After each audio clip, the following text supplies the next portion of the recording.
മിമിക്രിക്കാർക്ക് വേണ്ടി അവതരിപ്പിക്കും. അത് എന്റെ ഇഷ്ടമല്ലേ അത്. ഞാൻ സിനിമ നടനാണ്. ഞാൻ അത്ര സിനിമയിൽ അഭിനയിച്ചിട്ടുണ്ട്. പിന്നെ നീ നായകനെ അഭിനയിച്ച ഏതെങ്കിലും ഒരു പടം 100 കോടി കപ്പിള്. ഞാൻ മുത്തച്ഛന്റെ കൂട്ട് ഞാൻ മാത്രമല്ല അവരെല്ലാവരും അവര് തട്ടണമെന്ന് പറഞ്ഞ് ഞാൻ ഇങ്ങനെ ആരും മുട്ടാറില്ല. അതുകൊണ്ട് നീ ഒന്നും ജീവിച്ചിരിക്കുമ്പോ ഒരുത്തനും ശ്രദ്ധിക്കൂല. ഇങ്ങനെയാണെങ്കിൽ ഞാൻ കളിക്കല്ല, ഞാൻ നേരെ ചിറാപുഞ്ചിയിൽ പോയി മണം വിൽക്കാൻ പോണു.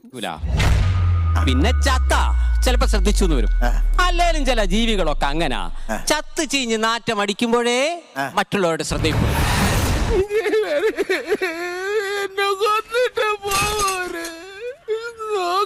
ആ നാറ്റം ചിലർക്കൊക്കെ സുഗന്ധമായിട്ട് തോന്നും.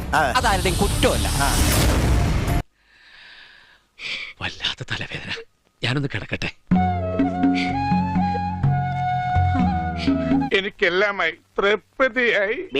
പോടാ.